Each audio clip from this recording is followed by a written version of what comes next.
Perkenalkan, nama saya Irmanwati Zai dari kelas SIM 1801 dengan NPM 180257. Saya kuliah di Universitas Budi Dharma Medan. Nah, di video kali ini saya akan menjelaskan tentang analisa korelasi, di mana saya membuat video pembelajaran ini untuk memenuhi syarat tugas atau kuis kalian UAS di mata kuliah metode numerik. Nah, pertama-tama dulu harus tahu kita apa itu tentang analisa korelasi. Analisa korelasi merupakan istilah yang bisa digunakan untuk menggambarkan adanya suatu hubungan dengan hal yang lain. Dengan sederhananya juga kita bisa mengatakan bahwa korelasi ini merupakan suatu cara atau metode untuk mengetahui adanya suatu hubungan linear dengan variabel. Apabila terdapat hubungan, maka perubahan-perubahan yang terjadi pada suatu variabel, kita misalkan X, akan mengakibatkan juga perubahan pada variabel lainnya, kita misalkan Y. Di sini saya ada contoh kasus yang memiliki korelasi, yaitu satu adanya contohnya ya, yaitu adanya hubungan antara kenaikan harga BBM, kita misalkan X, dengan harga kebutuhan pokok, kita misalkan Y. Contoh kedua yaitu hubungan tingkat pendidikan, kita misalkan X, dengan tingkat pendapatan, kita misalkan Y. Contoh yang ketiga, hubungan umur pernikahan pertama, kita misalkan X, dengan jumlah anak yang dilahirkan Y. Kemudian contoh yang keempat, hubungan tingkat pendidikan ibu, kita misalkan X, dengan tingkat kesehatan atau tingkat gizi bayi, kita misalkan Y. Dan contoh selanjutnya bisa kita cari atau kita bisa mengetahui dengan cara mempelajari yaitu analisa korelasi. Di sini ada hubungan antar variabel, di mana hubungan antar variabel ini sebelum kita masuk lebih jauh pembahasan ini, kita harus tahu dulu ada beberapa jenis korelasi yang harus kita pahami, yaitu adanya korelasi positif, korelasi negatif, korelasi lemah, dan adanya juga tidak berkorelasi dan korelasi sempurna. Kemudian suatu korelasi yang terjadi antara dua variabel tidak selamanya linear, seperti adanya penambahan nilai variabel Y jika variabel X bertambah. Korelasi seperti ini disebut sebagai korelasi positif. Dan terkadang juga adanya tidak ditemukan suatu hubungan yang apabila salah satu nilai variabel bertambah, maka variabel justru berkurang.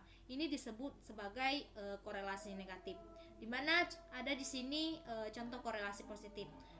Saya menjelaskan satu contoh aja, yaitu dalam penilaian jika dilakukan penambahan pupuk, kita misalkan itu X, maka produksi padi akan meningkatkan atau akan meningkat Y.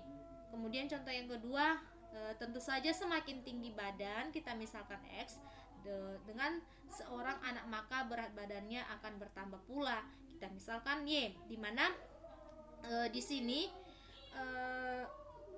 semakin contohnya kan dalam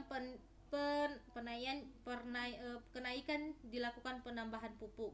Jadi ketika lebih banyak memproduksi pupuk, maka produksi padi juga akan menaik, dimana kan pupuk itu berguna untuk membuat kesuburan pada padi. Contoh kedua itu tentu saja semakin tinggi badan, ya otomatis ketika tinggi, tentu saja semakin tinggi badan seseorang itu, maka juga berat badannya akan juga otomatis akan menaik. Itulah contoh korelasi positif, contoh sederhananya saja. Nah, di sini kita bisa tahu ilustrasi korelasi positif. Nah, ini adanya berupa kayak diagram, adanya tabel atau memiliki sumbu, yaitu horizontal dan secara vertikal, yaitu sumbu Y dan sumbu X. Kemudian korelasi negatif. Korelasi negatif ini merupakan peningkatan nilai X akan diketahui atau diikuti penambahan nilai Y. Korelasi negatif berlaku sebaliknya jika nilai variabel X meningkat, nilai variabel Y justru mengalami penurunan. Kemudian ada beberapa contoh korelasi negatif, yaitu Contohnya, apabila harga barang X meningkat, maka kemungkinan permintaan terhadap barang tersebut mengalami penurunan.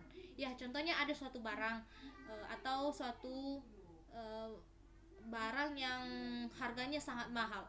Otomatis kalau mahal, pembelinya juga akan menurun karena disebabkan karena kenaikan harga barang tersebut. Kemudian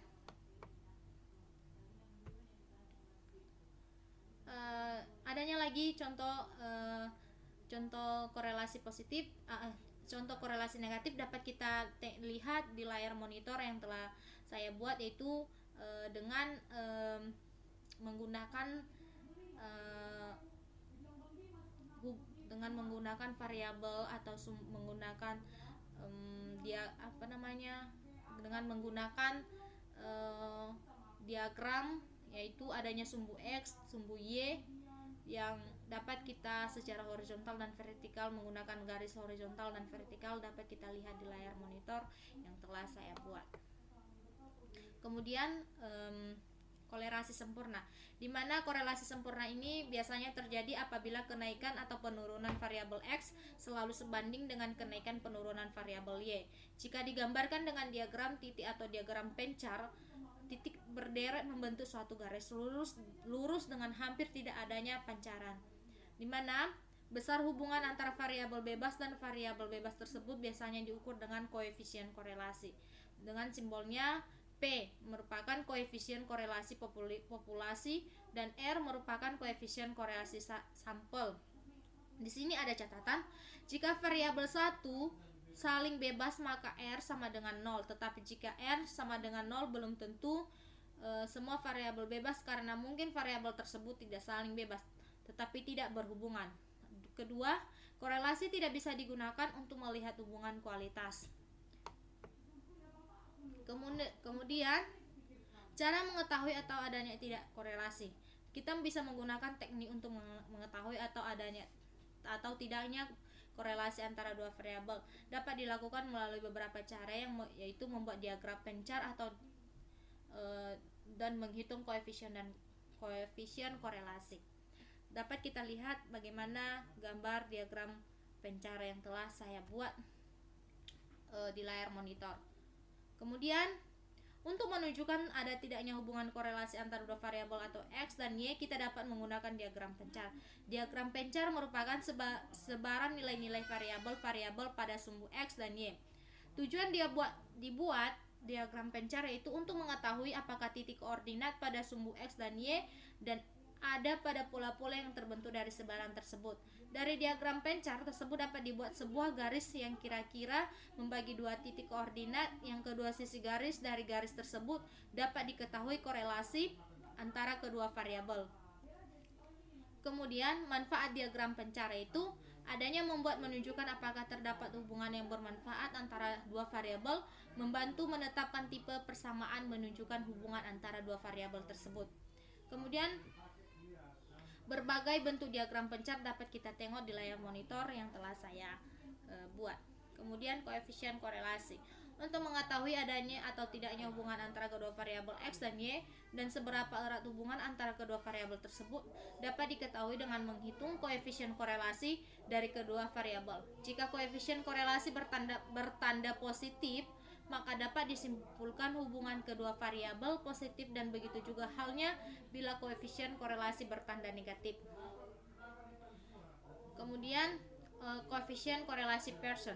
Apabila antara dua variabel X dan Y masing-masing mempunyai skala pengukuran sekurang-kurangnya interval atau ratio dan hubungannya merupakan hubungan linear, maka keeratan hubungan antara kedua variabel itu dapat dihitung dengan menggunakan formula korelasi Pearson yang diberi simbol dengan R, YX dan R, XY untuk sampel PYX dan PXY untuk populasi. Koefisien korelasi Pearson atau dua variabel yang datanya tidak berkelompok. Dapat kita lihat rumus yang telah dibuat di layar monitor yang telah saya buat. Kemudian koefisien korelasi rang Spearman atau X. Kemudian ada rumus yang telah dibuat, yaitu kita dapat melihat di layar monitor yang telah saya sediakan, itu R sama dengan 1 kurang 6 sigma N1 sama dengan 1D1 pangkat 2 per N pangkat 3 kurang N. DI selisih ranking antara ranking variabel X dan Y. N banyaknya data. Jika ada data kembar, jika dalam kelompok data terdapat data kembar, maka formula di atas tidak dapat digunakan dan Anda harus menggunakan formula di bawah ini rumusnya. Kemudian, nah ini rumusnya. Catatan, urutkan nilai observasi dan diberikan ranking dari besar ke kecil. Kemudian koefisien korelasi data berkelompok, di mana ini merupakan rumusnya, memiliki rumus sebagai berikut, yaitu dapat kita lihat di layar monitor. Kemudian koefisien korelasi kualitatif, di mana ini merupakan korelasi dapat dihitung dengan menggunakan kontingen atau koefisien. Rumusnya adalah sebagai berikut. Dapat kita lihat di layar monitor yang telah saya buat. Nah, demikian video pembelajaran dari saya. Saya mohon maaf apabila ada banyak kekurangan. Semoga video ini dapat bermanfaat. Sekian dan terima kasih.